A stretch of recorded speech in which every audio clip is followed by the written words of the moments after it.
আল্লাহ হারাম করেছেন মদ খাওয়া যাবে না, আল্লাহ হারাম করেছেন জিনা করা যাবে না। যারা জিনার লাইসেন্স দেয়, যারা মদের লাইসেন্স দেয়, যারা প্রেম প্রীতি ভালোবাসার জন্য উন্মুক্ত পার্ক খুলে ফেলে, যারা তাদের আনুগত্য করে, তাদেরকে নেতা মানে, আল্লাহকে সাজদা দেওয়ার পরে, মসজিদে আল্লাহকে রব হিসেবে মানার পরে, বাহিরে আসার পরে ওই যে যাদের হুকুম মানতেছে তাদেরকে রব বানিয়ে নিয়েছে। আল্লাহ সুবহানাহু ওয়া তাআলা বলেছেন ওয়া আহাল্লাল্লাহুল বাই'a ওয়া হাররামার রিবা, আমি আল্লাহ সুদকে হারাম করেছি, ব্যবসাকে হালাল করেছি। কিন্তু দেখেন তাকে আমাদের দেশের ব্যাংকের কোনো অভাব নাই। যত ব্যাংক আছে প্রত্যেকটা ব্যাংক সুদ ভিত্তিক, কেউ কম খায় কেউ বেশি খায়। আল্লাহ যেই দিকে বলেছেন সুদ খাওয়া এমন, মায়ের সাথে জিনা করা যেমন, সুদ খাওয়া এমন, মায়ের সাথে জিনা করা যেমন, সুদের গুনাহ হচ্ছে এমন, আল্লাহ এবং তার রাসূলের সাথে যুদ্ধ করা যেমন, এরপরেও আমাদের দেশের মধ্যে সুদের লাইসেন্স দিয়ে ব্যাংকগুলো চলে। এই ব্যাংকগুলো চলতেছে অনায়াসে চলতেছে, অথচ সবচেয়ে বড় পাপ আল্লাহর সাথে যুদ্ধ করার পাপ, আপন মায়ের সাথে জিনা করার পাপ। একদিকে আল্লাহকে মসজিদে গিয়ে সাজদা দেয়, নামাজে আল্লাহর সামনে হাত বেঁধে দাঁড়াই, ইবাদত করে আল্লাহর, এই দিক থেকে মসজিদে বের হওয়ার পরে আল্লাহকে বাদ দিয়ে মানুষের তৈরিকৃত আইন মেনে আল্লাহ সুদকে হারাম করেছেন, আর প্রচলিত আইন সুদকে হালাল করেছেন। সে হালালটাকে গ্রহণ করিয়া মানুষ হওয়ার পরে মানুষকে রব বানায় নিছে। এটা আমাদের সমাজে চলছে। এরকম অনেক দৃষ্টান্ত দেওয়া যাবে। আল্লাহ সুবহানাহু ওয়া তাআলা বলেছেন ওয়ালা তাকরাবুজ জিনা, তোমরা জিনার কাছে যাও না, জিনা করা হারাম, এটা নিকৃষ্টতম কাজ। আল্লাহ নিষেধ করেছেন বান্দা ইবাদত করবে আল্লাহর হুকুম মানবে, বান্দা আল্লাহর সামনে মাথা নত করবে, এই জন্যই মূলত মানুষের সৃষ্টি। কিন্তু আল্লাহ যেটাকে হারাম করেছেন, দেখেন আমাদের ময়মনসিংহে গিয়ে সেখানে পতিতার লাইসেন্স দিয়ে রেখেছে। যারা পতিতার লাইসেন্স দিয়ে রেখেছে, একদিকে আল্লাহর ইবাদত বন্দেগী করে, নামাজ রোজা হজ যাকাত ঠিক মতো পালন করে, পাশাপাশি আল্লাহর বিরুদ্ধে চ্যালেঞ্জ শুরু দিয়ে নেককারজনক এক কাজ জিনা, সেই জিনাকে বৈধতা দিয়ে রেখেছে যারা, তারা মানুষ হয়ে মানুষকে রব বানিয়ে নিয়েছে। সম্মানিত উপস্থিতি, এরকম অসংখ্য উদাহরণ দেওয়া যাবে যারা আল্লাহর পরিবর্তিতে মানুষকে রব বানিয়ে নিয়েছে। উচিত ছিল আমাদের আল্লাহকে রব হিসাবে মেনে নেওয়া। কেন? কবরে যখন আমরা যাব, মৌলিকভাবে আমাদেরকে যে প্রশ্নগুলো করা হবে, এর মধ্যে উল্লেখযোগ্য 3টা প্রশ্ন হচ্ছে, 1 নাম্বার, তোমার রব কে ছিল? মার রব্বুকা, তোমার রব কে ছিল? কোন রবের গোলামি তুমি করেছো? কোন আল্লাহর ইবাদত বন্দেগী তুমি করে এসেছো? তোমার হায়াতে কার আনুগত্য তুমি করেছো? আপনি বলবেন হুজুর আমি তো জানি আমাদের রব হলো আল্লাহ। জেনে রাখুন, যারা আল্লাহর হুকুম মানে না, যারা নামাজ পড়ে না, যারা নামাজ পড়ার পরে, রোজা রাখার পরেও, সবকিছু করার পরেও, আল্লাহকে মসজিদে সাজদা দেওয়ার পরেও সুদের লাইসেন্স দেয়, জিনাকে হালাল করে, যারা আল্লাহর আইনকে পরিবর্তন করে, তারা যতই চেষ্টা ফিকির করুক, সেই দিন কবরের মধ্যে বলতে পারবে না আমাদের রব ছিল আল্লাহ। তখন তারা বলবে লা আদরি, আমরা কিছু জানি না। কেন? কারণ দুনিয়াতে একাধিক আল্লাহর ইবাদত বন্দেগী করেছে, একদিকে আল্লাহর কাছে গিয়ে মাথা নত করেছে, অন্যদিকে মানুষের তৈরিকৃত আইন মেনেছে। এই আইন মানার কারণে আল্লাহর যেই কাজ, এই কাজ যারা করে, তাদেরকে যারা আনুগত্য করে, এই আনুগত্য করার কারণে কেমন যেন বান্দা হওয়ার পরে বান্দাকে রব বানিয়ে নিয়েছে। এটাই আল্লাহ সুবহানাহু ওয়া তাআলা কোরআনে বলেছেন ইত্তাখাযু আহবারহুম ওয়া রুহবানাহুম আরবাবা মিন দুনিল্লাহ, তারা আল্লাহকে বাদ দিয়ে তাদের পীর পুরোহিত বুজুর্গদেরকে রব বানিয়ে নিয়েছে। সম্মানিত উপস্থিতি, সূরা জারিয়াত 51 নম্বর সূরার 56 নম্বর আয়াত আপনাদের সম্মুখে তেলাওয়াত করেছি। এই আয়াতের আলোকে আজকে আপনাদের সম্মুখে আলোচনা করা হবে ইনশাআল্লাহ। প্রথমত আমরা এই আয়াতের শাব্দিক তরজমা শুনি। আল্লাহ তাআলা বলেন ওমা খলাকতুল জিন্না ওয়াল ইনসা ইল্লা লিয়াবুদুন, জিন এবং মানুষকে আমি সৃষ্টি করেছি একমাত্র আমার গোলামি করার জন্য, আমার দাসত্ব করার জন্য, আমারই ইবাদত করার জন্য। আল্লাহ অসংখ্য সৃষ্টি করেছেন। আমরা যা দেখি যা দেখি না, সব সৃষ্টি আল্লাহর। আল্লাহর সৃষ্টি যা কিছু আছে সব, এই যে আকাশ, জমিন, তরুলতা, পাক পাখালি, যা কিছু আছে সব কিছু আল্লাহর সৃষ্টি। এই সৃষ্টির মধ্যে 2টা প্রাণীকে আল্লাহ খাস করেছেন। 1 নম্বর হচ্ছে মানুষ, আর 1 নম্বর হচ্ছে জিন। এই 2 জাতিকে আল্লাহ তাআলা সৃষ্টি করার পরে বলেছেন তারা শুধু আমারই ইবাদত করবে, আমারই দাসত্ব করবে, এই জন্যই কেবল তাদেরকে আমি সৃষ্টি করেছি। তাহলে আমরা মানুষ, আমাদের সৃষ্টির উদ্দেশ্য হচ্ছে ইবাদত করতে হবে কার? সকলে বলেন, কার ইবাদত করবেন? আল্লাহর ইবাদত করবেন। সেই লক্ষ্যে ইবাদত বলতে কি বোঝায়, এই নিয়ে মূলত আজকের আলোচনা। আমার আলোচনার টপিকটা মনে রাখবেন, আলোচনার বিষয়বস্তু হচ্ছে ইবাদত। একমাত্র আমাদেরকে আল্লাহর সামনে মাথা নত করতে হবে, সব জায়গায়, সবখানে, সর্ব অবস্থায়, যে হালতে আছেন সর্বক্ষেত্রে একমাত্র যার গোলামি চলবেন তার নাম কি? চিল্লায়া বলেন, আল্লাহ। এই আল্লাহর ইবাদত আমাদের করতে হবে। তাহলে আমরা জানি ইবাদত অর্থ কি। ইবাদতের আবিধানিক অর্থ হচ্ছে নত হওয়া, বিনয়ী হওয়া। পারিভাষিক অর্থে ইবাদত বলা হয় আমার, আপনার, আপনাদের যত কাজকর্ম আছে, গোপনে বা প্রকাশ্যে যা কিছু আমরা করি, এইগুলো যদি আল্লাহ পছন্দ করেন তাহলে সেটাকে বলা হয় ইবাদত। আবিধানিক অর্থে ইবাদত বলা হয় নত হওয়া, বিনয়ী হওয়াকে, আল্লাহর সামনে নিজের মাথাকে নত করে দেওয়া। আমার পক্ষে যাক, বিপক্ষে যাক, যে অবস্থায় যাক না কেন, আল্লাহ হুকুম দিয়েছেন, কোনো কিছুই দেখা যাবে না। এই দিক দিয়ে আমার সমাজ অসন্তুষ্ট, রাষ্ট্র অসন্তুষ্ট, পিতামাতা অসন্তুষ্ট, কিন্তু হুকুম করেছেন আল্লাহ, সুতরাং আল্লাহর সামনে মাথা নত করতে হবে। এটাকে বলা হয় ইবাদত। আর আমরা যত কাজকর্ম করি, সমস্ত কাজকর্ম আল্লাহর সন্তুষ্টির জন্য করতে হবে। সেটা ছোট কাজ হোক, বড় কাজ হোক, গোপনীয় হোক, প্রকাশ্যভাবে হোক, যদি এই কাজগুলো আল্লাহ পছন্দ করেন তাহলে সেটাকে বলা হয় ইবাদত। আল্লাহ সুবহানাহু ওয়া তাআলা কুরআনে উল্লেখ করেছেন, কুল ইন্না সলাতি ওয়া নুসুকি ওয়া মাহইয়ায়া ওয়া মামাতি লিল্লাহি রাব্বিল আলামিন। আল্লাহ বলেছেন, হে নবী আপনি বলেন, নিশ্চয় আমার নামাজ, ওয়া নুসুকি আমার কুরবানি, ওয়া মাহইয়ায়া আমার জীবন, ওয়া মামাতি আমার মরণ, লিল্লাহি রাব্বিল আলামিন, সব কিছু হতে হবে কার জন্য? আল্লাহর জন্য। জীবনটাও আল্লাহর জন্য, মরণটা আল্লাহর জন্য। অর্থাৎ এই যে আপনার হায়াত পেয়েছেন, মৃত্যু অবধি যা কিছু আপনি করবেন, প্রত্যেকটা কাজ, প্রত্যেকটা কথা, কর্ম, যা কিছু আছে সব কিছুই আল্লাহর সন্তুষ্টির জন্য হতে হবে। এটাকেই ইবাদত বলা হয়। আমরা আল্লাহর গোলাম, আল্লাহর দাস, আমরা আল্লাহর বান্দা। আল্লাহ এই জন্যই আমাদেরকে সৃষ্টি করেছেন। কিন্তু আমি আপনাদেরকে বড় এক আশ্চর্যের কথা বলবো, সেটা হচ্ছে অনেক মানুষ মসজিদে আল্লাহকে গিয়ে সাজদা দেয়, আল্লাহকে রব হিসাবে মানে, মসজিদ থেকে বের হওয়ার পরে আল্লাহকে বাদ দিয়ে মানুষ হওয়ার পরে মানুষকে রব বানিয়ে নেয়। কোরআনে আল্লাহ সুবহানাহু ওয়া তাআলা বলেছেন, ইত্তাখাযু আহবারহুম ওয়া রুহবানাহুম আরবাবাম মিন দুনিল্লাহ। তারা আল্লাহকে বাদ দিয়ে তাদের আহবার, তাদের রুহবান, তাদের পীর পুরোহিত, তাদের পাদ্রীদেরকে রব বানিয়ে নিয়েছে। আদি ইবনে হাতিম রাদিয়াল্লাহু তাআলা আনহু রাসূল সাল্লাল্লাহু আলাইহি ওয়াসাল্লামের সামনে বসা, তিনি বাপের বেটা দাঁড়িয়ে গেছেন, দাঁড়িয়ে বলছেন, আল্লাহ নবী আমি মাত্র ইসলাম ধর্ম গ্রহণ করেছি। আদি ইবনে হাতিমের গলায় এখনো খ্রিস্টানদের ক্রুশ লেগে আছে। তিনি দাঁড়িয়ে গেছেন, আল্লাহ নবী এই আয়াত নিয়ে আমার কিছু কথা আছে। সেই কথাটা কি? আমরা তো আমাদের পীর পুরোহিতদেরকে রব বানাই নাই, তাহলে আল্লাহ কেন বললেন ইত্তাখাযু আহবারহুম ওয়া রুহবানাহুম আরবাবাম মিন দুনিল্লাহ? তারা আল্লাহকে বাদ দিয়ে তাদের পীর পুরোহিত বুজুর্গদেরকে রব বানিয়ে নিয়েছে, এই কথা কেন বললেন আল্লাহ? রাসূলুল্লাহ সাল্লাল্লাহু আলাইহি ওয়াসাল্লাম বলেছেন, তাই নাকি? তোমার এই আয়াত নিয়ে আপত্তি? তাহলে শুনো, আল্লাহ যেটাকে হালাল করেছেন, তোমাদের পীর পুরোহিত যদি এটাকে বলে হারাম, সেটা তোমরা মানো কিনা? হ্যাঁ মানি। আল্লাহ যেটাকে হারাম করেছেন, তোমাদের পীর পুরোহিত এটাকে যদি বলা হয় হালাল, এটা মানো কিনা? বলে হ্যাঁ মানি। তা তো মেনে নেই। এটাই হচ্ছে রবের কাজ। আল্লাহ হারাম করেছেন মদ খাওয়া যাবে না, আল্লাহ হারাম করেছেন জিনা করা যাবে না। যারা জিনার লাইসেন্স দেয়, যারা মদের লাইসেন্স দেয়, যারা প্রেম প্রীতি ভালোবাসার জন্য উন্মুক্ত পার্ক খুলে ফেলে, যারা তাদের আনুগত্য করে, তাদেরকে নেতা মানে, আল্লাহকে সাজদা দেওয়ার পরে, মসজিদে আল্লাহকে রব হিসাবে মানার পরে, বাহিরে আসার পরে ওই যে যাদের হুকুম মানতেছে তাদেরকে রব বানিয়ে নিয়েছে। একজন মানুষ, আমি আরেকজন মানুষকে এখন রব মানতেছি। রবের কাজ কি? রবের কাজ আদেশ নিষেধ দেওয়া, এটা করা যাবে, এটা করা যাবে না। এখন কোনো ব্যক্তি যদি আল্লাহর হুকুমকে বাদ দিয়ে মানুষের হুকুমকে পালন করে, যেখানে আল্লাহর হুকুম রয়েছে স্পষ্ট, স্পষ্ট হুকুম থাকা সত্ত্বেও আল্লাহর হুকুমটাকে প্রত্যাখ্যান কইরা মানুষের হুকুমটাকে গ্রহণ করে, যার হুকুমটাকে গ্রহণ করেছে আল্লাহর পরবর্তীতে ওই ব্যক্তি তাকে রব বানিয়ে নিয়েছে। তা বাংলাদেশের বিষয়টা আশ্চর্য বিষয়। বাংলাদেশের সব কিছু পরিবর্তনযোগ্য, সব কিছু পরিবর্তন করা দরকার।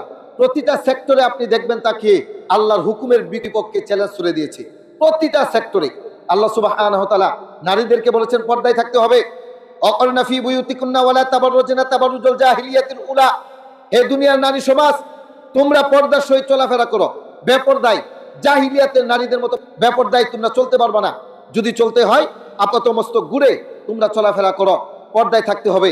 আর এই দিক দিয়ে আমাদেরকে স্লোগান শেখাচ্ছে, থাকবো না আর বন্ধ করে দেখবো এবার জগৎটারে সমান অধিকারের নাম দিয়া সকল নারী এখন রাস্তায় নেমে গেছে। এই যে চলছে আমাদের সমাজে, আল্লাহর বিরুদ্ধে যুদ্ধ ঘোষণা করেছে। আল্লাহ সুবহানাহু ওয়া তাআলা বলেছেন, ওয়া আহাল্লাল্লাহুল বাই'a ওয়া হাররামার রিবা, আমি আল্লাহ সুদকে হারাম করেছি, ব্যবসাকে হালাল করেছি। কিন্তু দেখেন তাকে আমাদের দেশের ব্যাংকের কোনো অভাব নাই। যত ব্যাংক আছে প্রত্যেকটা ব্যাংক সুদ ভিত্তিক, কেউ কম খায় কেউ বেশি খায়। আল্লাহ যেই দিকে বলেছেন সুদ খাওয়া এমন, মায়ের সাথে জিনা করা যেমন, সুদ খাওয়া এমন, মায়ের সাথে জিনা করা যেমন, সুদের গুনাহ হচ্ছে এমন, আল্লাহ এবং তার রাসূলের সাথে যুদ্ধ করা যেমন, এরপরেও আমাদের দেশের মধ্যে সুদের লাইসেন্স দিয়ে ব্যাংকগুলো চলে। এই ব্যাংকগুলো চলতেছে, অনায়াসে চলতেছে। অথচ সবচেয়ে বড় পাপ আল্লাহর সাথে যুদ্ধ করার পাপ, আপন মায়ের সাথে জিনা করার পাপ। একদিকে আল্লাহকে মসজিদে গিয়ে সাজদা দেয়, নামাজে আল্লাহর সামনে হাত বেঁধে দাঁড়াই, ইবাদত করে আল্লাহর। এই দিক থেকে মসজিদে বের হওয়ার পরে আল্লাহকে বাদ দিয়ে মানুষের তৈরিকৃত আইন মেনে আল্লাহ সুদকে হারাম করেছেন, আর প্রচলিত আইন সুদকে হালাল করেছেন। সেই হালালটাকে গ্রহণ করিয়া মানুষ হওয়ার পরে মানুষকে রব বানায় নিছে। এটা আমাদের সমাজে চলছে। এরকম অনেক দৃষ্টান্ত দেওয়া যাবে। আল্লাহ সুবহানাহু ওয়া তাআলা বলেছেন, ওয়ালা তাকরাবুজ জিনা, তোমরা জিনার কাছে যাও না, জিনা করা হারাম, এটা নিকৃষ্টতম কাজ। আল্লাহ নিষেধ করেছেন, বান্দা ইবাদত করবে আল্লাহর হুকুম মানবে, বান্দা আল্লাহর সামনে মাথা নত করবে। এই জন্যই মূলত মানুষের সৃষ্টি। কিন্তু আল্লাহ যেটাকে হারাম করেছেন, দেখেন আমাদের ময়মনসিংহে গিয়ে সেখানে পতিতার লাইসেন্স দিয়ে রেখেছে। যারা পতিতার লাইসেন্স দিয়ে রেখেছে, একদিকে আল্লাহর ইবাদত বন্দেগী করে, নামাজ রোজা হজ যাকাত ঠিক মতো পালন করে, পাশাপাশি আল্লাহর বিরুদ্ধে চ্যালেঞ্জ ছুড়ে দিয়ে নেককারজনক এক কাজ জিনা, সেই জিনাকে বৈধতা দিয়ে রেখেছে যারা, তারা মানুষ হয়ে মানুষকে রব বানিয়ে নিয়েছে। সম্মানিত উপস্থিতি, এরকম অসংখ্য উদাহরণ দেওয়া যাবে যারা আল্লাহর পরিবর্তিতে মানুষকে রব বানিয়ে নিয়েছে। উচিত ছিল আমাদের আল্লাহকে রব হিসাবে মেনে নেওয়া। কেন? কবরে যখন আমরা যাব, মৌলিকভাবে আমাদেরকে যে প্রশ্নগুলো করা হবে, এর মধ্যে উল্লেখযোগ্য 3টা প্রশ্ন হচ্ছে, 1 নাম্বার, তোমার রব কে ছিল? মার রব্বুকা, তোমার রব কে ছিল? কোন রবের গোলামি তুমি করেছো? কোন আল্লাহর ইবাদত বন্দেগী তুমি করে এসেছো? তোমার হায়াতে কার আনুগত্য তুমি করেছো? আপনি বলবেন, হুজুর আমি তো জানি আমাদের রব হলো আল্লাহ।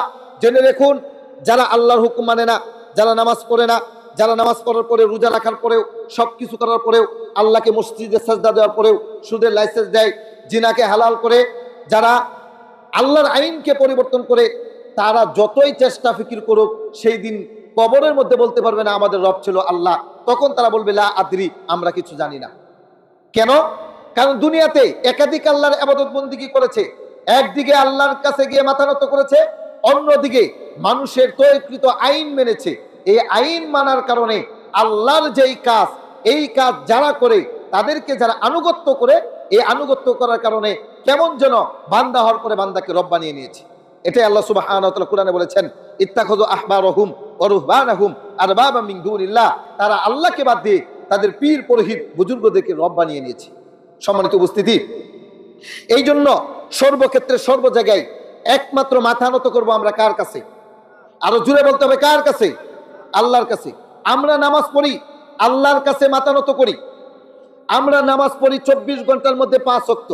5 ওয়াক্ত নামাজ যদি আপনি যথা নিয়মে সুন্দর করে ওযু করে আদায় করেন, তাহলে দেখা যাবে 5 ওয়াক্ত নামাজ পড়লে সর্বোচ্চ সময় লাগবে 2 থেকে 3 ঘন্টা।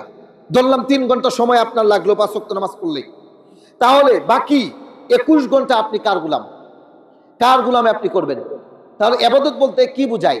ইবাদত বলতে বোঝায় আমার আপনার যত কাজকর্ম আছে, যত কাজকর্ম, ছোট বড়, চলা ফেরা, উঠা বসা, কথা বলা, সংসার করা, যা কিছু আছে সব কিছুই ইবাদতের অন্তর্ভুক্ত হতে হবে।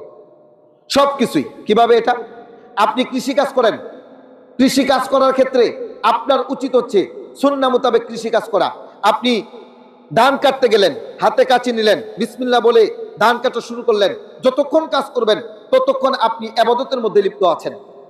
আপনি ঠেলা গাড়ি চালান, আপনি আল্লাহর নামে বিসমিল্লাহি তাওয়াক্কালতু আলাল্লাহ বলে ঘর থেকে বেরিয়ে গেলেন, আল্লাহর নামে আপনি ব্যবসা শুরু করে দিলেন, আল্লাহর নামে আপনি ঠেলা গাড়ি চালানো শুরু করে দিলেন। যতক্ষণ পর্যন্ত আপনি আল্লাহর নামে এই কাজগুলো করতেছেন ততক্ষণ পর্যন্ত ঠেলা গাড়ি চালাচ্ছেন, কিন্তু আপনার আমল নামায় নেকি লেখা হচ্ছে। হালাল রিজিক যারা অন্বেষণ করে, যতভাবে অন্বেষণ করা হয়, এই জন্য আল্লাহ সুবহানাহু ওয়া তাআলা তার আমল নামায় নেকি লিখে দেন। তাহলে ইবাদত, প্রতিটা কাজ কর্ম আল্লাহ সন্তুষ্টির জন্য করতে হবে।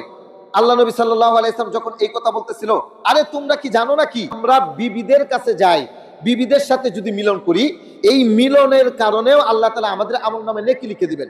একজন সাহাবী বললেন, আশ্চর্যের কথা, আল্লাহ নবী বলেন কি আপনি আমরা আমাদের যৌন চাহিদা পূর্ণ করব, মনের খায়সাত পূর্ণ করব, এই জন্য কি আল্লাহ আমাদেরকে নেকি দিবেন? আল্লাহ নবী সাল্লাল্লাহু আলাইহি ওয়াসাল্লাম বললেন, আরে বলো কি, তোমরা যদি তোমাদের বিবিদের কাছে না যাইয়া আরেক মহিলার কাছে যাইতা, সেইখানে গিয়ে যদি তুমি তোমার যৌন খায়শ পূর্ণ করতা, তাহলে নেকি হইতো নাকি গুনাহ হইতো? গুনাহ হইতো। তাহলে গুনার অপর হচ্ছে নেকি। সুতরাং তুমি তোমার বিবির সাথে যদি যৌন খায়শ পূর্ণ করো, এটাও তোমার নেকির কাজ। সুতরাং মুসলমানদের প্রতিটা কাজ কর্ম হচ্ছে নেকির কাজ, আর এটাকেই বলা হয় ইবাদত। এই কোরআনটা কার কথা? আওয়াজ করে বলেন, কার কথা? আল্লাহর কথা। এই কোরআনে আল্লাহ সুবহানাহু ওয়া তাআলা ইবাদত উল্লেখ করেছেন মৌলিকভাবে দুই প্রকার। এক নম্বর হচ্ছে বিশেষ দাসত্ব, দুই নম্বর সাধারণ দাসত্ব। বিশেষ দাসত্বের মধ্যে সবাই অন্তর্ভুক্ত নয়, শুধু তারাই অন্তর্ভুক্ত যারা আল্লাহর মনোনীত বান্দা। আল্লাহ সুবহানাহু ওয়া তাআলা সূরা ফুরকান 25 নম্বর সূরা 63 নম্বর আয়াতে তাদের গুনাহগুণ উল্লেখ করেছেন। আল্লাহ বলেছেন, ওয়া ইবাদুর রহমানিল্লাযীনা ইয়ামশুনা আলাল আরদি হাওনা ওয়া ইযা খাতাবাহুমুল জাহিলুনা ক্বালু সালামা। দয়াময় আল্লাহর বান্দা হচ্ছে তারা, তারা যখন দুনিয়াতে চলাফেরা করে তখন তারা নতজানু অবস্থায় বিনয়ী হয়ে চলাফেরা করে। ওয়া ইযা খাতাবাহুমুল জাহিলুনা ক্বালু সালামা, এবং তাদেরকে যখন জাহেল ব্যক্তি, মূর্খ ব্যক্তি সম্বোধন করে, তখন তাদের সাথে তর্ক বিতর্ক না কইরা সালাম বলে তাদেরকে এড়িয়ে চলে যায়। এটা রহমানের বান্দা, দয়াময় আল্লাহর বান্দা। আল্লাহ বলেছেন, এই সমস্ত বান্দাদের জন্যই আমি আল্লাহ জান্নাত প্রস্তুত করে রেখে দিয়েছি, তাদেরকে আমি আল্লাহ জান্নাতে প্রবেশ করাবো। তাহলে মুমিন বান্দা, বিশেষ দাসত্বের অধিকারী যারা, তারা একনিষ্ঠভাবে আল্লাহর ইবাদত করে নত হয়ে চলাফেরা করে। সাধারণ দাসত্ব আরেক প্রকার, ইবাদত কোরআনে পাওয়া যায়। হিন্দু, বৌদ্ধ, খ্রিস্টান, ইহুদি, নাসারা যা আছে সবাই এখানে অন্তর্ভুক্ত। এটা সাধারণ দাসত্ব। হিন্দু আল্লাহর বান্দা, খ্রিস্টানও আল্লাহর বান্দা, ইহুদিও আল্লাহর বান্দা, নাসারাও আল্লাহর বান্দা। এই পৃথিবীর মধ্যে যত সৃষ্টি আছে সকলেই আল্লাহর বান্দা। এই সম্পর্কে আল্লাহ সুবহানাহু ওয়া তাআলা পবিত্র কুরআন সূরা মারিয়াম 19 নম্বর সূরার 93 নম্বর আয়াতে বলেন, ইন কুল্লু মান ফিস সামাওয়াতি ওয়াল আরদি ইল্লা আতির রহমানি আবদা। দয়াময় আল্লাহর সামনে সেই দিন কিয়ামতের ময়দানে বান্দা হিসেবে উপস্থিত হবে যা আছে সবকিছু। যত প্রাণী এই পৃথিবীর মধ্যে বসবাস করে, যত মাখলুক এই পৃথিবীর মধ্যে বসবাস করে, সকলেই আল্লাহর সামনে, দয়াময় আল্লাহর সামনে বান্দা হিসেবে উপস্থিত হবে। কারণ সকলেই আল্লাহর সৃষ্টি। হিন্দুদেরকে আল্লাহ বানাইছে, তারা মানুক আর না মানুক। খ্রিস্টানদেরকে আল্লাহ বানাইছে, তারা মানুক আর না মানুক। এই যে পাহাড়, পর্বত, গাছ গাছালি, এই সব কিছু সৃষ্টিকর্তা কে? আল্লাহ। একজনে মানে, একজনে মানে না। তাহলে কোরআনে মৌলিকভাবে ইবাদত দুই প্রকার। এইবার আমরা জানবো নেকি অর্জনের দিক থেকে ইবাদত আবার দুই প্রকার। এক, যেটা নিজে আমল করে নেকি অর্জন করা হয়। দুই, যেটা অন্যের সাহায্যে ইবাদত করে নেকি অর্জন করা হয়। নিজে ইবাদত করে নেকি অর্জন করা হয়, এটা কিভাবে? এ সম্পর্কে একটা আমরা উদাহরণ শুনি। উদাহরণটা আমরা হাদিস দিয়ে দিই। জামি তিরমিজির 2910 নম্বর হাদিস, ওয়ালা রাসূলুল্লাহ সাল্লাল্লাহু আলাইহি ওয়াসাল্লাম, মান ক্বারা হারফান মিন কিতাবিল্লাহি ফালাহু বিহি হাসানাতুন ওয়াল হাসানাতু বিআশরি আমসালিহা। আল্লাহ নবী বলেছেন, যেই ব্যক্তি এই যে কুরআন দেখতে পাচ্ছেন, এই কুরআনের মাত্র একটা অক্ষর পাঠ করবে, ফালাহু বিহি হাসানাতুন ওয়াল হাসানাতু বিআশরি আমসালিহা, একটা অক্ষর পাঠ করার সাথে সাথে আল্লাহ তার আমল নামায় 10টা নেকি লিখে দিবেন। আর জোরে বলেন সুবহানাল্লাহ। আল্লাহ নবী সাল্লাল্লাহু আলাইহি ওয়াসাল্লাম বলছেন, লা আকুলু আলিফ লাম মিম, আমি এই কথা বলি না আলিফ লাম মিম এটা একটা হরফ, বরং ওয়ালাকিন আলিফুন হরফুন, লামুন হরফুন, মিমুন হরফুন। আলিফ একটা আলাদা হরফ, লাম একটা আলাদা হরফ, মিম একটা আলাদা হরফ। সুতরাং কোনো ব্যক্তি যদি কুরআনের আলিফ লাম মিম পড়তে পারে, সাথে সাথে আল্লাহ তার আমল নামায় 30টা নেকি লিখে দিবেন। এই কোরআন যদি আমরা পড়তে পারি তাহলে এই কোরআনের প্রতিটা হরফের বিনিময়ে আল্লাহ তাআলা নেকি লিখে দেন। তাহলে কোরআন যে আপনি পড়লেন এটা নিজে নিজে ইবাদত করে নেকি অর্জন করলেন। ইবাদতের মাধ্যমে আপনাদেরকে দেখাইলাম যে নেকি অর্জনের দিক থেকে ইবাদত দুই প্রকার। একটা হচ্ছে নিজে চেষ্টা করে নেকি অর্জন করা। উদাহরণস্বরূপ আপনাদেরকে কোরআন তেলাওয়াত দেখাইলাম। এখানে যারা আছেন কোরআন পড়তে পারেন? যারা আছেন কোরআন পড়তে পারেন কি? হাত তুলে তো কারা কারা কোরআন পড়তে পারেন? সূরা ফাতিহা ইখলাসও পারেন না আপনারা? যারা একেবারে কোরআনের একটা সূরা হলেও যেন হাত তোলেন সবাই, আল্লাহ কবুল করুক, হাত নামান। এই যে সূরা ইখলাসের কথা বললাম না, ইখলাসের আলাদা একটা ফজিলত আছে জানেন? রাসূলুল্লাহ সাল্লাল্লাহু আলাইহি ওয়াসাল্লাম বলেছেন কোন ব্যক্তি যদি সূরাতুল ইখলাস পাঠ করে আল্লাহ তাআলা তার আমলনামায় একবার পড়লে 10 পারা কোরআনের নেকি লিখে দেবেন। কোন ব্যক্তি যদি 3 বার পড়ে তার আমলনামায় আল্লাহ তাআলা সম্পূর্ণ কোরআন খতম করা নেকি আল্লাহ তাআলা লিখে দেবেন। এজন্য কোরআন পড়বেন তো ইনশাআল্লাহ। আপনাদেরকে আরেকটা হাদিস শোনাই, সহিহ বুখারী 5027 নম্বর হাদিস।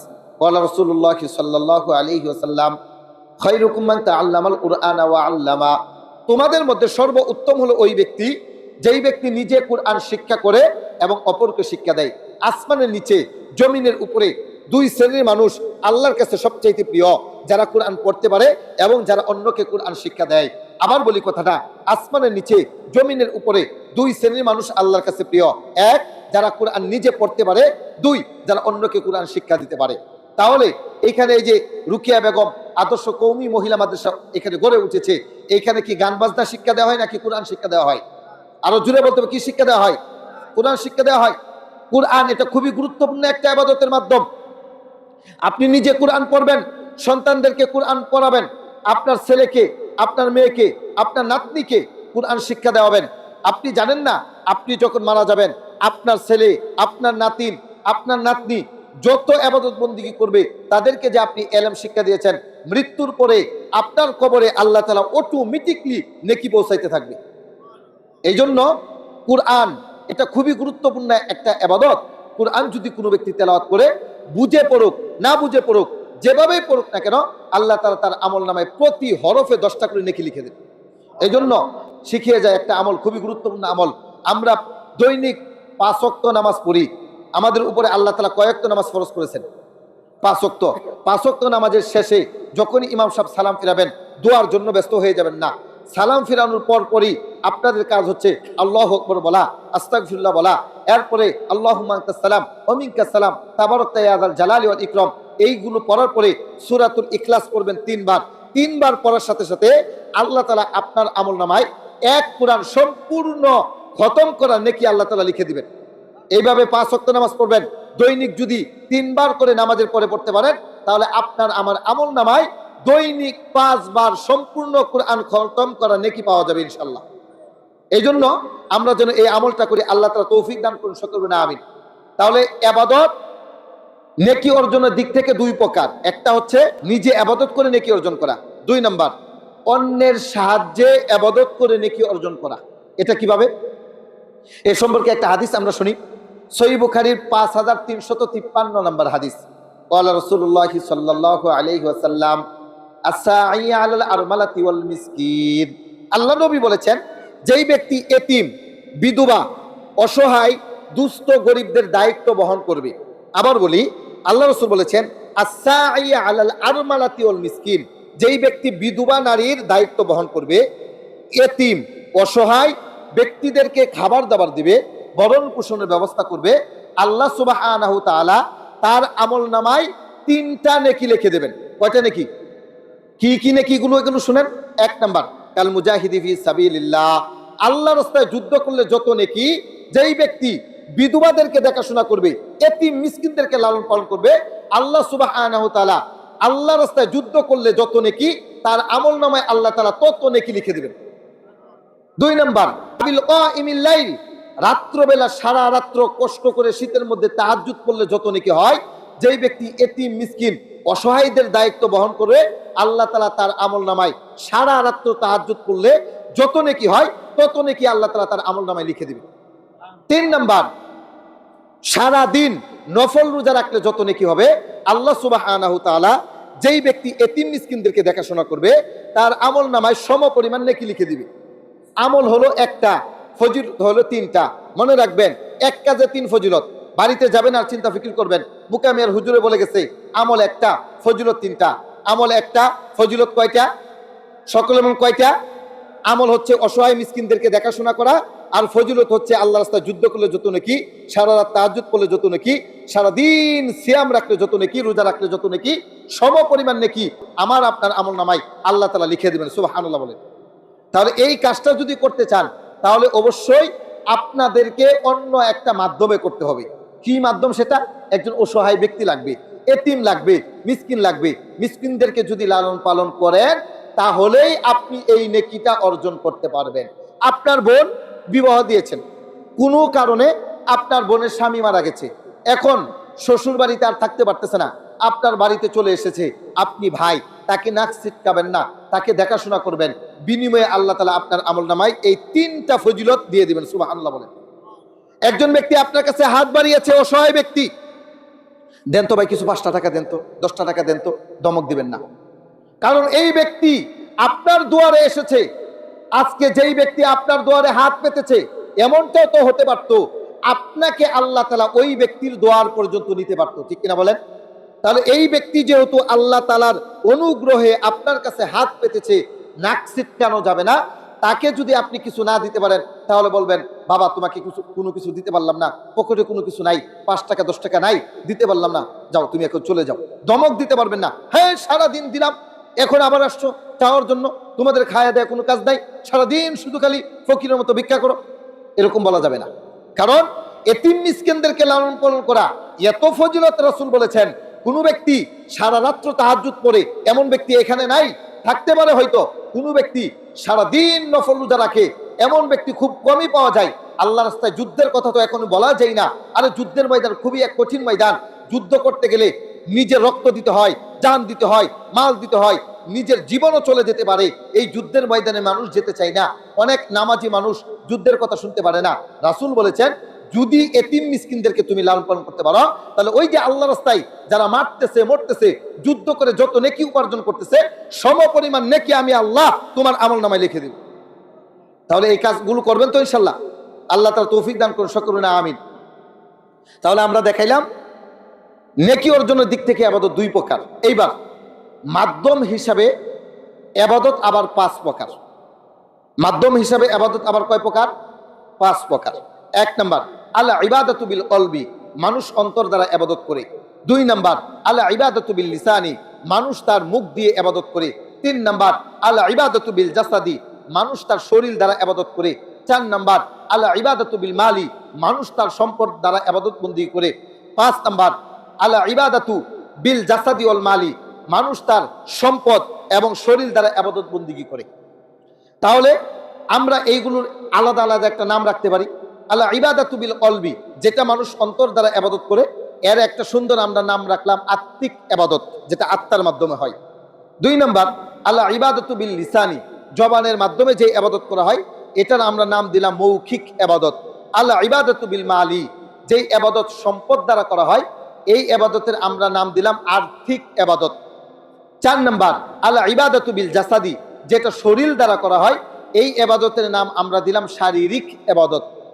5 নাম্বার আল্লাহ ইবাদাতু বিল জাসাদি ওয়াল মালি, শরীর এবং সম্পদ দ্বারা যে ইবাদত করা হয়, এই ইবাদতের নাম আমরা দিলাম আর্থিক এবং শারীরিক ইবাদত। এবার বিস্তারিত আলোচনা শুনেন। আল্লাহ ইবাদাতু বিল কলবি, আত্মিক ইবাদত, অন্তর দ্বারা যে ইবাদত করা হয়, এই ইবাদত আবার 4 প্রকার। কয় প্রকার? মৌলিকভাবে মাধ্যম হিসাবে ইবাদত 5 প্রকার। এর মধ্যে 1 নম্বর হচ্ছে আত্মিক ইবাদত। আত্মিক ইবাদত আবার 4 প্রকার। আওয়াজ করে বলতে হবে কয় প্রকার? আমার কথা কি বুঝতে পারতেছেন আপনারা? 4 প্রকার। 1 নাম্বার, আমার সাথে বলেন, আত্মিক ইবাদতের 1 নম্বর হচ্ছে বিশুদ্ধ নিয়ত। আওয়াজ করে বলেন কি? বিশুদ্ধ নিয়ত। সবাই বলেন, তাহলে মুখস্থ হবে। অন্তর দ্বারা মানুষ যে ইবাদতটা করে, এর মধ্যে 1 নম্বর হচ্ছে বিশুদ্ধ নিয়ত করা। বিশুদ্ধ নিয়তের ফজিলত কি, এ সম্পর্কে একটা হাদিস আমরা শুনি। সহিহ বুখারী 6491 নম্বর হাদিস। ওয়ালা রাসূলুল্লাহ সাল্লাল্লাহু আলাইহি ওয়াসাল্লাম ইন্নাল্লাহা কাতাবাল হাসানাতি ওয়াস সাইয়্যাত সুম্মা বায়্যানা যালিক। আল্লাহ নবী বলেছেন, নিশ্চয় আল্লাহ তাআলা ভালো এবং মন্দ সব কিছু লিপিবদ্ধ করে রেখে দিয়েছেন। সুম্মা বায়্যানা যালিক, এরপরে এইগুলো তিনি বিস্তারিত বর্ণনা করে দিয়েছেন। দেখো বান্দা, এটা ভালো, এটা মন্দ, এটা করতে পারবা, এটা করতে পারবা না, সব কিছু আল্লাহ তাআলা আমাদেরকে জানিয়ে দিয়েছেন। এরপরে রাসূল বলেছেন, ফামান হাম্মা বি হাসানাতিন, যেই ব্যক্তি একটা ভালো কাজে নিয়ত করেছে, আল্লাহ নবী বলছেন ফামান হাম্মা বি হাসানাতিন, যেই ব্যক্তি একটা ভালো কাজের নিয়ত করেছে, ফালাম ইয়ামালহা, কিন্তু সে ভালো কাজটা করে নাই, আল্লাহ বলেছেন কাতাবাহাল্লাহু ইনদাহু হাসানাতান কামিলাতান, এই ভালো কাজের নিয়ত করার সাথে সাথে আল্লাহ তাআলা তার আমলনামায় পরিপূর্ণ একটা নেকি লিখে দিবেন। সুবহানাল্লাহ।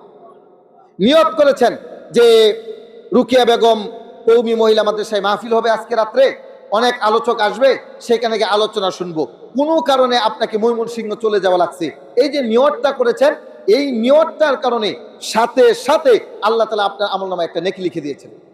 আপনি নিয়ত করেছেন আগামীতে যখন রমজান আসবে এতেকাফ করবেন, কোনো কারণে এতেকাফ করতে পারলেন না, নিয়ত আপনার সঠিক ছিল কিন্তু করতে পারলেন না, এই যে নিয়তটা আপনি করেছেন, এই নিয়তটার কারণে আল্লাহ সুবহানাহু ওয়া তাআলা আপনার আমলনামায় পরিপূর্ণ একটা নেকি লিখে দিবেন।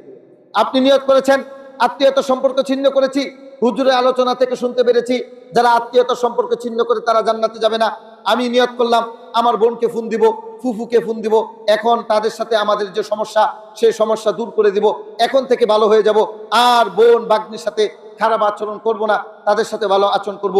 নিয়ত করেছেন, নিয়ত করার পরে আপনি মারা গেছেন, আত্মীয়তা সম্পর্ক ঠিক করার আগে আপনি মারা গেছেন, এই যে নিয়তটা করেছেন, এই নিয়তটার কারণেই আল্লাহ তাআলা আপনার আমলনামায় পরিপূর্ণ একটা নেকি লিখে দিবেন। এই জন্য বিশুদ্ধতম নিয়ত, এই নিয়তটা অন্তরে হয়। আপনাকে বললাম চাচা যান কোথায়, আপনি বলতেছেন ভাতিজা যাচ্ছি, ঢাকা যাচ্ছি, নিয়ত করেছি ঢাকা যাব, এই যে নিয়ত করেছেন এটা কিন্তু আপনি মুখে বলেন নাই আমি নিয়ত করেছি ঢাকা যাব, এইভাবে কেউ বলে না। নিয়ত অন্তরের ইচ্ছা শক্তির নাম, যেটা অন্তর দ্বারা করা হয়।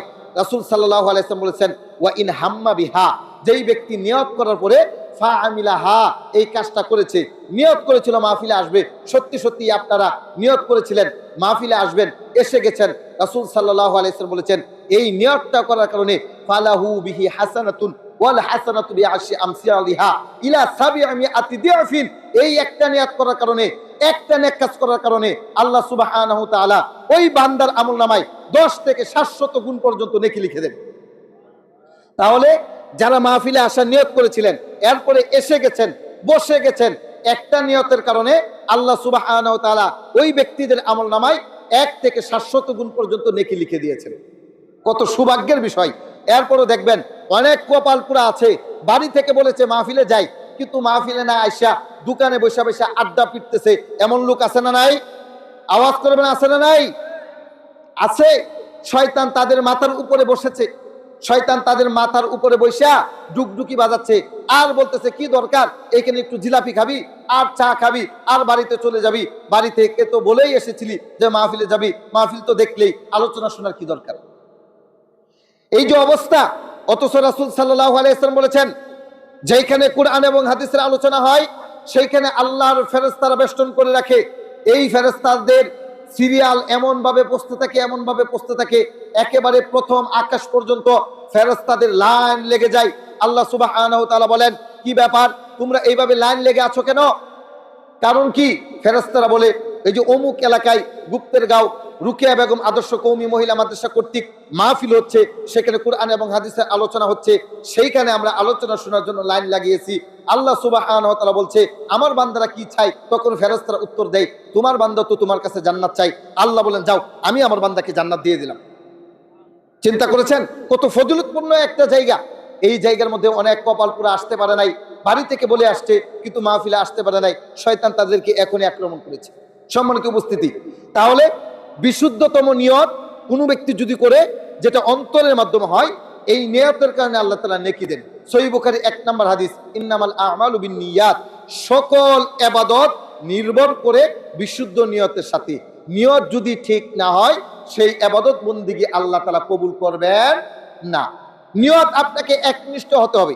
আমি আপনি যত কাজকর্ম করব এই নিয়তটা পরিপূর্ণভাবে খালেস হতে হবে। তাহলে অন্তরের মাধ্যমে মানুষ যে ইবাদত বন্দেগী করে এর মধ্যে একটা হচ্ছে বিশুদ্ধতম নিয়ত। 2 নাম্বার ইখলাস। আমার সাথে বলেন কি? সকলে বলেন ইখলাস। ইখলাস মানে হচ্ছে একনিষ্ঠতা। ইখলাস এটা প্রকাশ করা যায় না, এটা গোপনীয়। আপনি যদি পবিত্র কুরআন পড়েন, এই কোরআনের সূরা আছে 114টা। কয়টা সূরা আছে? 114টা সূরা আছে। 114 সূরার মধ্যে 113 সূরার নাম সূরার মধ্যে পাবেন, কিন্তু একটা সূরা আছে সেই সূরার নাম সূরার মধ্যে পাবেন না। আপনি যদি পবিত্র কোরআনের শুরু থেকে পড়েন, সূরার নাম সূরাতুল ফাতিহা বা হামদি, শুরুতেই রয়েছে আলহামদুলিল্লাহি রাব্বিল আলামিন, এরপরে সূরার নাম সূরাতুল বাকারা, মানে গাভীর সূরা। আল্লাহ বলেছেন ইন্নাল্লাহা ইয়া'মুরুকুম আন তাযবাহু বাকারা, এই যে বাকারা শব্দ আছে। এরপরে সূরার নাম হচ্ছে সূরাতুল আলী ইমরান, মানে ইমরানের পরিবার। আল্লাহ বলেছেন ইন্নাল্লাহা আস্তাফা আদাম ওয়া নূহা ওয়া আলা ইব্রাহিমা ওয়া আলা ইমরানা, এই যে ইমরান শব্দটা আছে। এরপরে সূরার নাম হচ্ছে সূরাতুন নিসা। আল্লাহ বলেছেন ওয়া আতুন নিসা আসসাদুকাতিহিন্না নিহলা, এই যে নিসা শব্দটা আছে। এরপরে সূরার নাম হচ্ছে সূরাতুল মায়েদা। আল্লাহ বলছেন ওয়াকাল হাওয়ারিয়ুনা হাল ইস্তাতিউ রাব্বুকা আইয়ুনাজ্জিলা আলাইনা মাইদাতাম মিনাস সামা, এই যে মাইদাতান, সূরার নাম মায়েদা, মায়েদা শব্দ আছে। এরপরে সূরার নাম হচ্ছে সূরাতুল আনআম, মানে হচ্ছে পশুর সূরা। আল্লাহ বলেছেন ওয়াকালু হাযিহি আনআমুন, এই যে আনআমুন সূরাটা আছে। এরপরে সূরার নাম হচ্ছে সূরাতুল আরাফ, ওয়াবাইনাহুমা হিজাব ওয়া আলাল আরাফি রিজালুন, এই যে আরাফ শব্দটা আছে। এরপরে সূরার নাম হচ্ছে সূরাতুল আনফাল, ইয়াসআলুনাকা আনিল আনফাল। এরপরে সূরার নাম হচ্ছে সূরাতুত তাওবা, ইয়া আইয়ুহাল্লাযীনা আমানু তুবু ইলাল্লাহি তাওবাতান নাসুহা। আমরা একেবারে শেষের দিকে চলে যাই, সূরার নাম হচ্ছে সূরাতুল জিলজাল, ইযা যুলজিলাতিল আরদু জিলজালাহা। এরপরে সূরার নাম হচ্ছে সূরাতুল আরিয়া, আল আরিয়াতু মাল আরিয়া। এরপরে সূরার নাম হচ্ছে সূরাতুল আদিয়াত, ওয়াল আদিয়াতি দবহা, এই যে আদিয়াত শব্দটা আছে। এরপরে সূরার নাম হচ্ছে সূরাতুত তাকাসুর, আল হাকুমুত তাকাসুর। এরপরে সূরার নাম হচ্ছে সূরাতুল আসর, ওয়াল আসর শুরুতে রয়েছে। এরপরে সূরার নাম হচ্ছে সূরাতুল হুমাযা, ওয়াইলুল লিকুল্লি হুমাযাতিল লুমাযা। এরপরে সূরার নাম হচ্ছে সূরাতুল ফিল, আলাম তারা কাইফা ফাআলা রাব্বুকা বিআসহাবিল ফিল। এরপরে সূরার নাম হচ্ছে সূরাতুল কুরাইশ, লিইলাফি কুরাইশ, এই যে কুরাইশ শব্দটা আছে। এরপরে সূরার নাম হচ্ছে সূরাতুল মাউন, আল্লাযীনা হুম ইউরাউন ওয়া ইয়ামনাউনাল মাউন। এরপরে সূরার নাম হচ্ছে সূরাতুল কাউসার, ইন্না আ'তাইনাকাল কাউসার। এরপরে সূরার নাম হচ্ছে সূরাতুল কাফিরুন, কুল ইয়া আইয়ুহাল কাফিরুন। এরপরে সূরার নাম হচ্ছে সূরাতুল লাহাব, তাব্বাত ইয়াদা আবি লাহাব। এরপরে সূরার নাম হচ্ছে সূরাতুল ইখলাস। পড়ি দেখেন ইখলাস শব্দটা আছে কিনা। কুল হুয়াল্লাহু আহাদ আল্লাহুস সামাদ লাম ইয়ালিদ ওয়া লাম ইউলাদ ওয়া লাম ইয়াকুল লাহু কুফুয়ান আহাদ। ইখলাস নাম, কিন্তু সূরার মধ্যে ইখলাস নাই। তাহলে বোঝা গেল কি, ইখলাস দেখানো যায় না, ইখলাস এটা গোপন থাকে, ইখলাস অন্তরে থাকে। আমি যে কুরবানিটা দিতেছি এটা পৃথিবীর কেউ জানে না, জানেন কে? আল্লাহ জানে। আপনি যে হজ করেছেন, কেন হজ করেছেন? আপনাকে মানুষ হাজী সাহেব বলবে নাকি আল্লাহর সন্তুষ্টির জন্য করেছেন? পৃথিবীর কেউ জানে না, জানেন কে? আল্লাহ। এই যে একনিষ্ঠভাবে ইখলাস, এটা দেখা যায় না, এটা গোপনীয়, একমাত্র আল্লাহই জানে। এই যে ইবাদত ইখলাস, এই ইখলাসটা একমাত্র আল্লাহর সন্তুষ্টির জন্য করতে হবে। বিআই আপনার বাড়িতে এসেছে, আপনার দেখা দেখি মসজিদে নামাজ পড়তে এসেছে, কখনো নামাজ পড়ে না। এখন চিন্তা করতেছে নতুন বিআই বাড়িতে আসছে, নামাজ না পড়লে কেমন দেখা যায়, আরে নতুন বিআই আমার মেয়েকে হয়তো টিটকারি মারবে, এই জন্য মসজিদে আসতেছে। সন্তুষ্টি আল্লাহর না, সন্তুষ্টি হচ্ছে বিআই। চেয়ারম্যান সাহেব এলাকায় চেয়ারম্যান হবে, বুট পেতে হবে, এই জন্য মাথায় টুপি লাগায়, টুপি লাগাইয়া মানুষের কাছে কাছে যায়, জানাজার মধ্যে গিয়ে বক্তব্য দেয়, মসজিদে জুমার মধ্যে যায়, গিয়ে বক্তব্য দেয়। কারণ কি? মানুষ দেখবে চেয়ারম্যান এখন ভালো হয়ে গেছে, নামাজ পড়ে, যদিও মাগিবাজি করতো, যদিও সুদ খাইতো, রাস্তার টাকা মাইরা খাইতো, যদিও বিধবাদের কাঠ মাইরা খাইতো, মনে হয় টুপি করছে, ভালো হয়ে গেছে।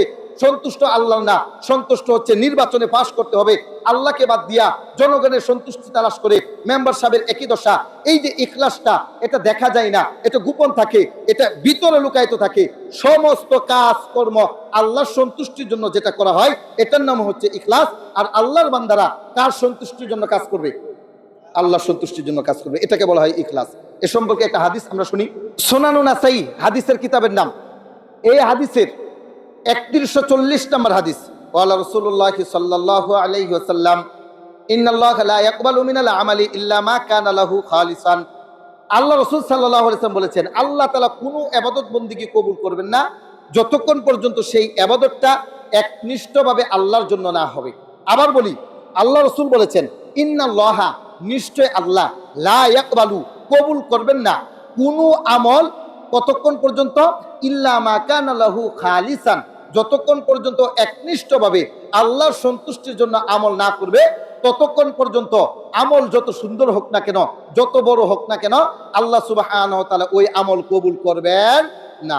আপনারা এখানে যারা আছেন ফাজাইলে আমল করেন, ফাজাইলে আমলের মধ্যে একটা হাদিস আছে, আল্লাহ সুবহানাহু ওয়া তাআলা 3 ব্যক্তি দিয়া জাহান্নাম উদ্বোধন করবেন। আওয়াজ করে বলেন কয় ব্যক্তি? আরো জোরে বলতে হবে, কয় ব্যক্তি? 3 ব্যক্তি। এর মধ্যে এক ব্যক্তি হচ্ছে আলেম। কোন আলেম? যেই ব্যক্তি নিজে ইলম শিক্ষা করেছে এবং অপরকে শিক্ষা দিয়েছে, ওই ব্যক্তিকে ডাকা হবে। ডাকার পরে বলবেন যে তুমি তো আলেম, তোমাকে আমি কোরআনের জ্ঞান দিয়েছিলাম, হাদিসের জ্ঞান দিয়েছিলাম, দুনিয়াতে তুমি কি করেছো তুমি বলো। ওই ব্যক্তি বলবে, রব তোমার সন্তুষ্টির জন্য ইলম শিখেছি, আরেকজনকে শিখাইছি, দিন রাত কষ্ট করে পরিশ্রম করে ইলম শিক্ষা করেছি, সুতরাং আমি তোমার খালেজ বান্দা। আল্লাহ বলবে যে না, তুমি মিথ্যা বলেছ, তুমি তো দুনিয়াতে ইলম শিক্ষা করেছো, তোমাকে মুফতি সাহেব বলবে, বক্তা সাহেব বলবে, কারি সাহেব বলবে, বড় মাওলানা বলবে, সুতরাং দুনিয়াতেও তো তোমাকে এটা বলা হয়েছে, তোমার আশা তো পূর্ণ হয়েছে। ওই ব্যক্তিকে, আলেমকে জাহান্নামে নিক্ষেপ করবে। দ্বিতীয় আরেকজন ব্যক্তি শহীদকে ডাকা হবে, যেই ব্যক্তি আল্লাহর রাস্তায় যুদ্ধ করতে করতে করতে করতে নিজের প্রাণ দিয়ে দিয়েছে, ওই ব্যক্তিকে ডাকা হবে যে তোমাকে দুনিয়াতে আমি বাহুর শক্তি দিয়েছিলাম, ক্ষমতা দিয়েছিলাম, যুদ্ধ করার মতো সাহস শক্তি দিয়েছিলাম, তুমি কি করেছ? সে বলবে আমার এই শক্তি, আমার এই বাহু তোমার পথে কাজে লাগিয়েছি, কাজে লেগিয়ে আমি আমার জানটাকে তোমার পথে দিয়ে দিয়েছি, আমি শহীদ হয়েছি। আল্লাহ বলবেন যে না, তুমি শহীদ হয়েছ, আল্লাহর রাস্তায় যুদ্ধ করেছো এই জন্য যে লোকে তোমাকে বীর বলবে, মুক্তিযোদ্ধা বলবে, এই জন্য তুমি যুদ্ধ করেছিলা, সুতরাং দুনিয়াতে তোমাকে মুক্তিযোদ্ধা বলেছে, আজকে তোমাকে আমি জাহান্নামে নিক্ষেপ করলাম। 3 নাম্বার আরেকজন দানশীলকে ডাকা হবে। ওই দানশীল যেই ব্যক্তি মসজিদ করে দিয়েছে, রাস্তাঘাট করে দিয়েছে, স্কুল কলেজ করে দিয়েছে, এমন কোনো জায়গা নাই যেই জায়গার মধ্যে দান করে নাই। ওই ব্যক্তিকে ডাকা হবে যে তোমাকে দুনিয়াতে আমি ধনী বানিয়ে দিয়েছিলাম, অনেক টাকা পয়সা দিয়েছিলাম, সেই লক্ষ্যে তোমার করণীয় কি করেছো তুমি বলো তো দেখি। তখন সেই ব্যক্তি বলবে আল্লাহ, এমন কোনো পথ নাই, এমন কোনো রাস্তা নাই, এতিম মিসকিন অসহায় মসজিদ মাদ্রাসা কলেজ ইউনিভার্সিটি প্রত্যেকটা জায়গার মধ্যে আমি দান করেছি, আর এটা তোমার সন্তুষ্টির জন্য বলেছি। না, তুমি মিথ্যা বলেছ। কেন মিথ্যা বলছো? তুমি দান করেছো এই জন্য লোকে তোমাকে দাতা বলবে, দানবীর বলবে, অমুক মিয়া এত দান করে এই জন্য মাইকিং কইরা জাকাতের টাকা দিয়েছ, সুতরাং এইটা তো শোনাই হয়েছে, তাকেও জাহান্নামে নিক্ষেপ করা হবে। এই 3 জন ব্যক্তি, আলেম সবচাইতে ভালো ব্যক্তি, শহীদ ইসলামের মধ্যে ফজিলতপূর্ণ সবচাইতে বড় ব্যক্তি, দানশীল সেই ফজিলতপূর্ণ ইসলামের মধ্যে, এই 3 জন ব্যক্তিকে জাহান্নামে নিক্ষেপ করবে একটাই কারণ, কারণ তাদের ইখলাস ঠিক ছিল না, আল্লাহকে বাদ দিয়ে মানুষের সন্তুষ্টি ছিল। বড় বড় 3টা কাজ করার কারণেও, 3টা আমল করার কারণেও তাদের নাজাত হয় নাই, জান্নাত হয় নাই, তাদেরকে জাহান্নামে নিক্ষেপ করেছে। কারণ হচ্ছে একটাই, তারা আল্লাহকে বাদ দিয়ে মানুষদেরকে সন্তুষ্ট করেছিল। সুতরাং ইখলাস যদি না থাকে, আমল যত বড় হোক, শহীদের মতো ব্যক্তি সে জাহান্নামে যাবে, আলেমের মতো ব্যক্তি জাহান্নামে যাবে, দানশীল ব্যক্তি জাহান্নামে যাবে, একটাই কারণ, সন্তুষ্টি আমরা আল্লাহকে বাদ দিয়ে আরেকজনকে করেছি। সুতরাং আমরা যত কাজকর্ম করব, মানুষের সন্তুষ্টির জন্য নাকি আল্লাহর সন্তুষ্টির জন্য? আরো জোরে বলতে হবে, কার সন্তুষ্টির জন্য?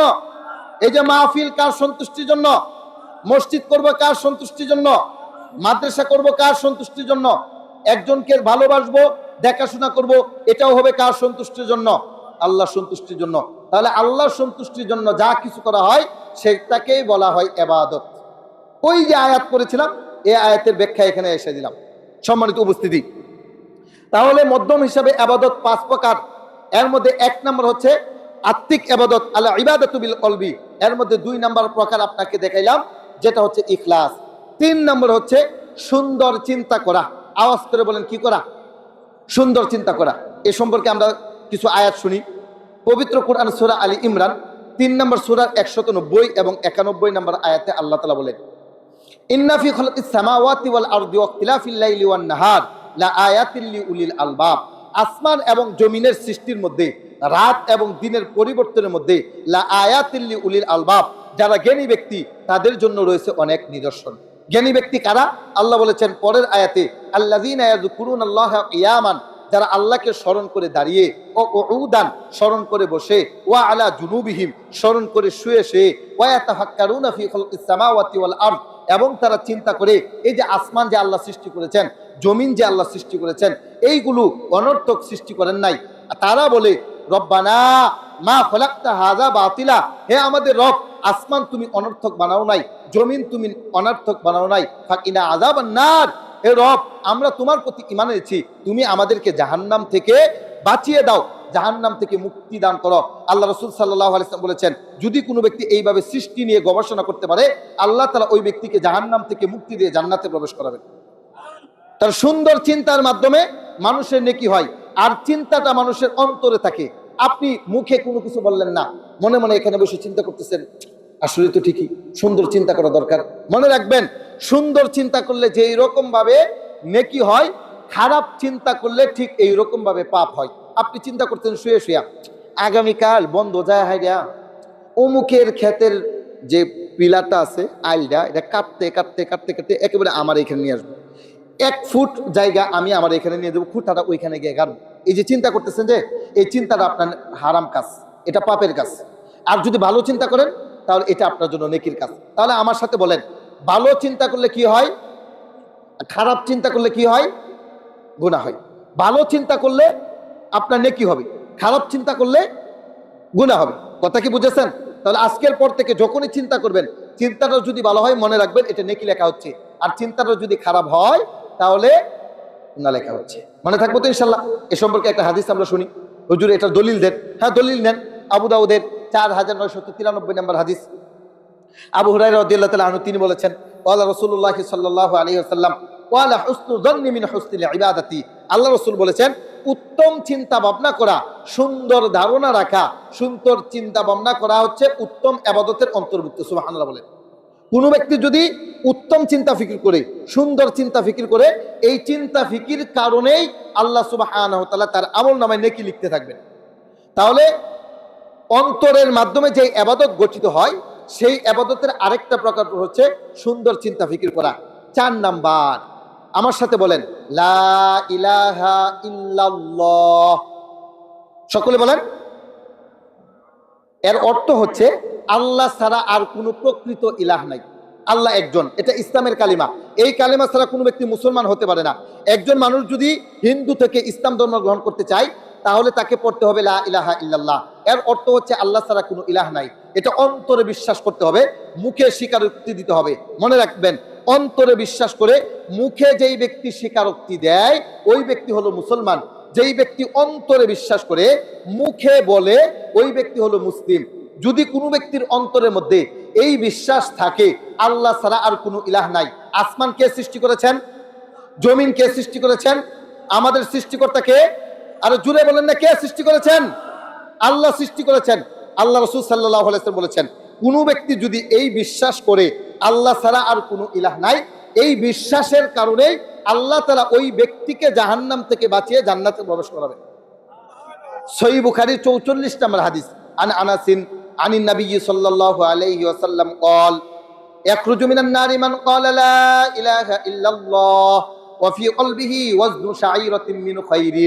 আল্লাহ নবী বলেছেন, যেই ব্যক্তির অন্তরের মধ্যে যত পরিমাণ ঈমান থাকবে, ঈমান থাকার অবস্থায় এই কথা স্বীকারোক্তি করবে যে আল্লাহ ছাড়া আর কোনো ইলাহ নাই, বিপদে উদ্ধারকারী কে? আমাদেরকে রিজিক দেন কে? সকল প্রকার অনিষ্ট থেকে আমাদেরকে বাঁচান কে?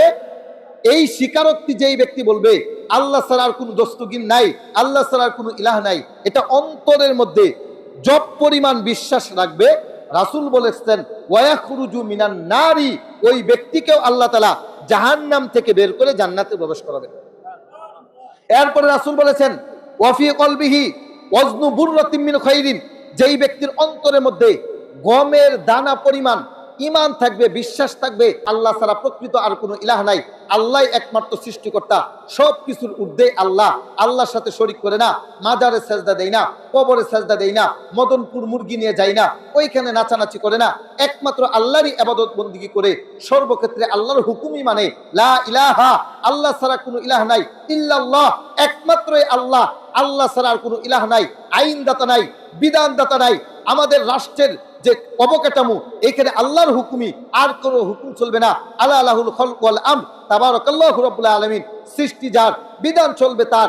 লা ইলাহা ইল্লাল্লাহ, সকল ইলাহ বাতিল, ইল্লাল্লাহ, একমাত্র আল্লাহই আছে।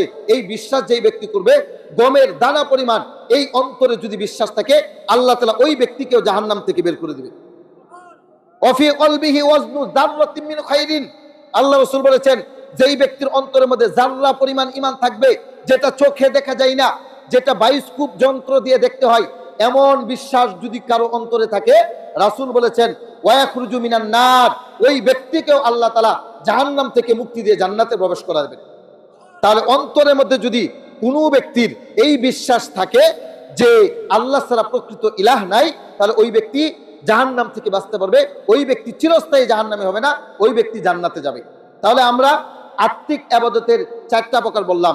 একটা হচ্ছে বিশুদ্ধ নিয়ত, আরেকটা হচ্ছে ইখলাস, আরেকটা হচ্ছে সুন্দর চিন্তা করা, আরেকটা হচ্ছে লা ইলাহা ইল্লাল্লাহ, এটা অন্তরে বিশ্বাস করা।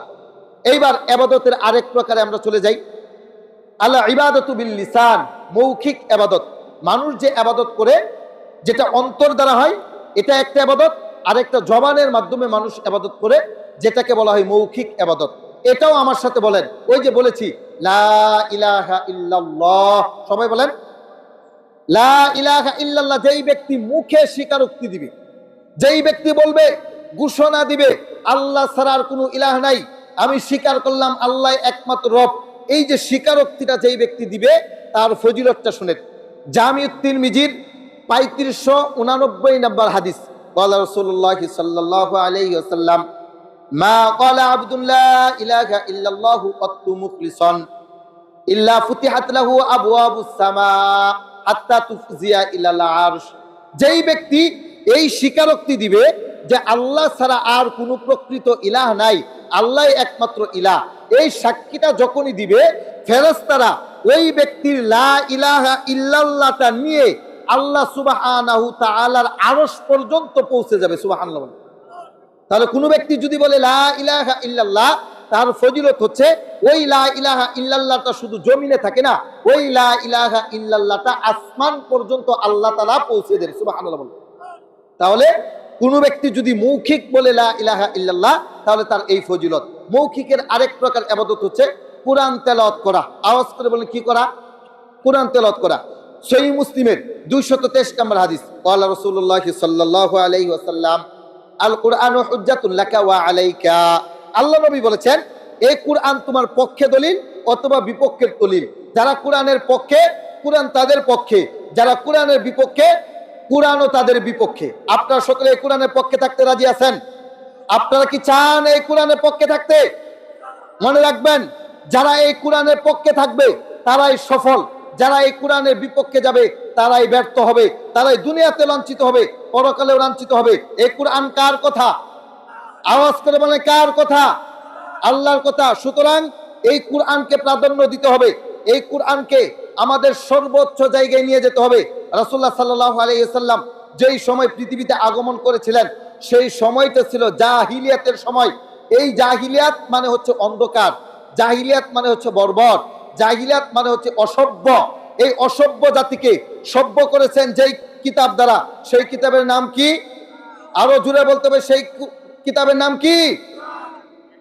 অন্ধকার দূর করেছেন, মানুষকে সভ্য বানিয়েছেন, আলোর পথ দেখিয়েছেন, আলো দেখিয়েছেন, জান্নাতের পথ দেখিয়েছেন যেই কিতাব দ্বারা, সেই কিতাবের নাম হচ্ছে আল কুরআন। আপনারা কি চান জান্নাতে যেতে? আপনারা কি চান জান্নাতে যেতে?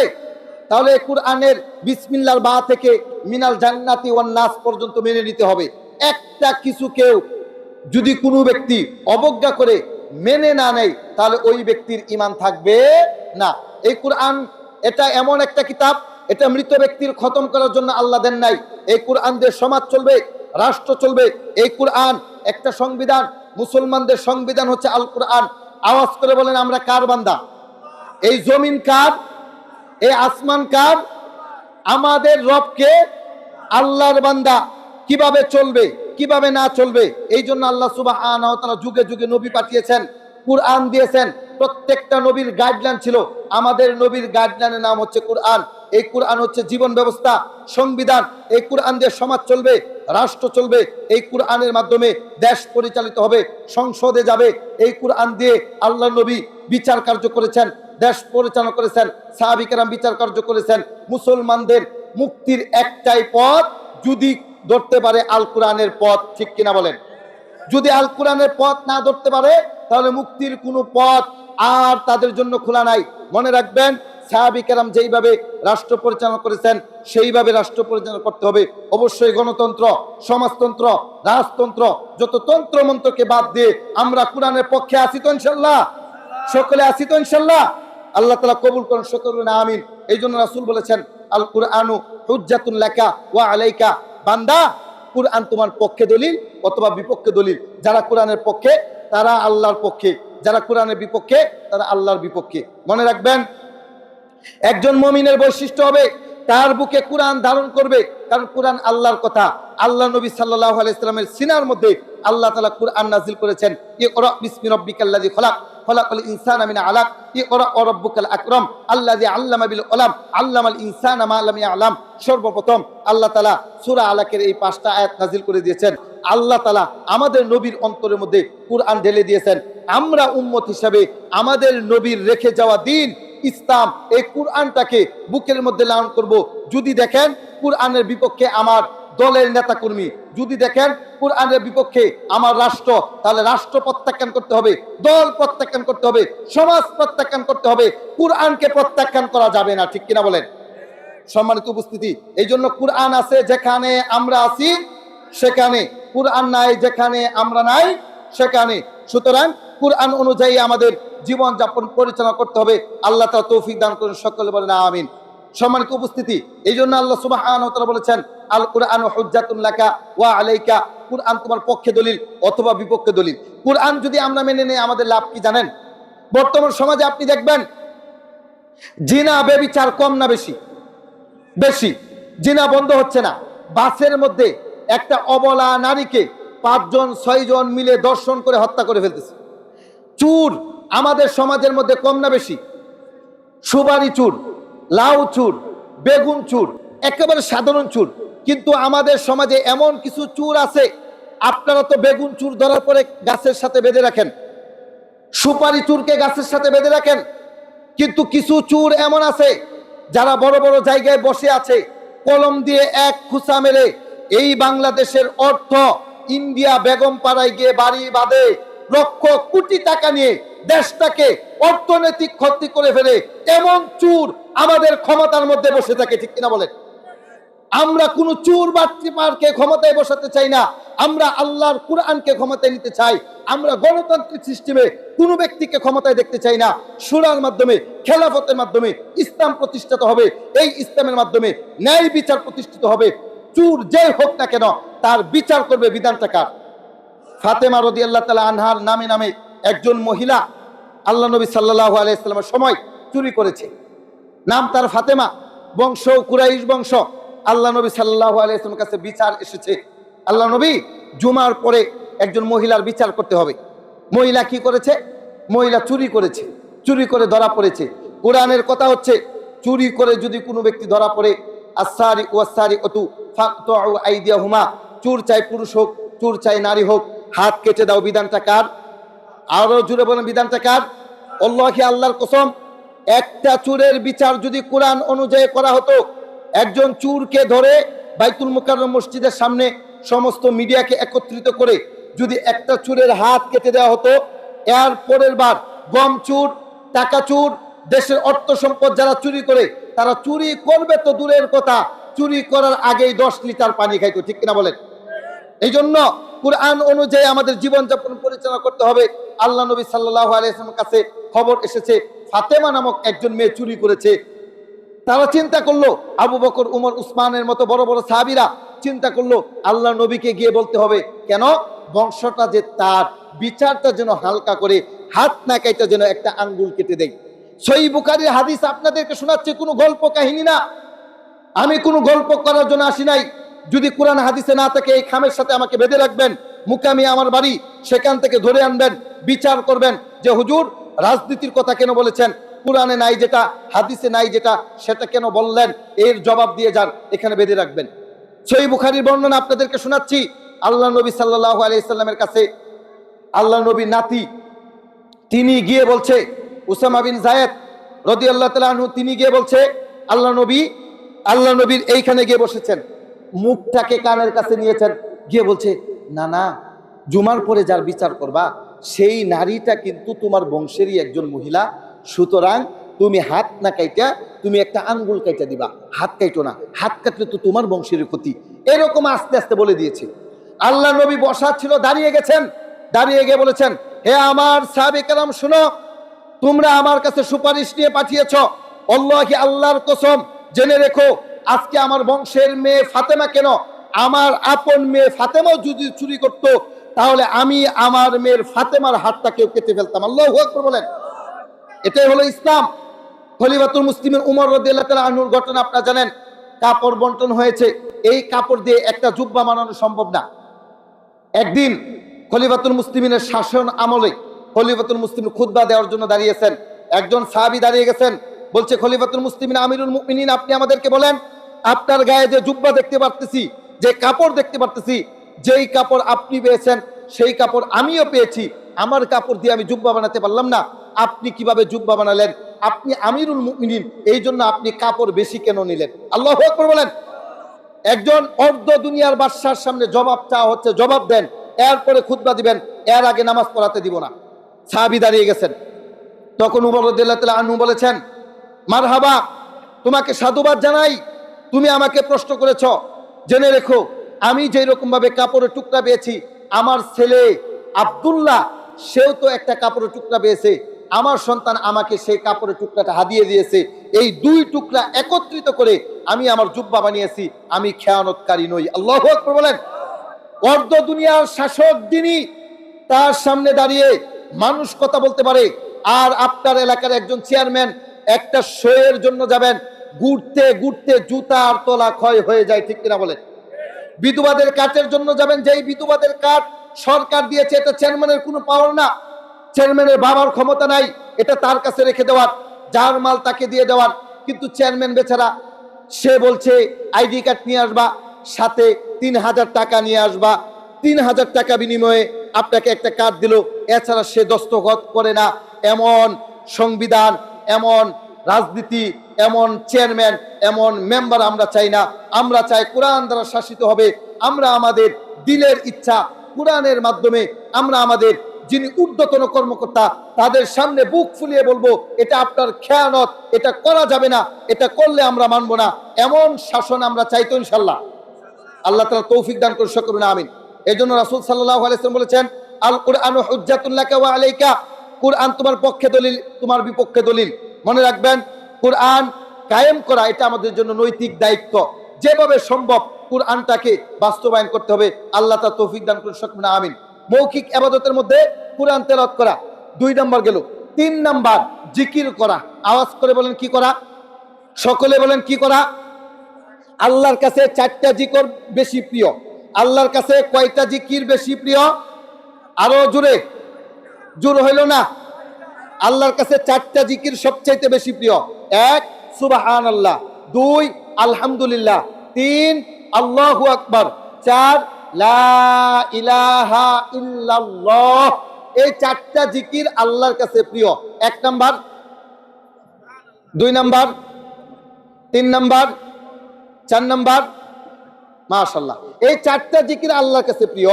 এই 4টা জিকিরের মধ্যে সর্বোত্তম যেই জিকিরটা আল্লাহ সবচেয়ে পছন্দ করেন, সেই জিকিরের নাম হচ্ছে লা ইলাহা ইল্লাল্লাহ। সুবহানাল্লাহ বলেন।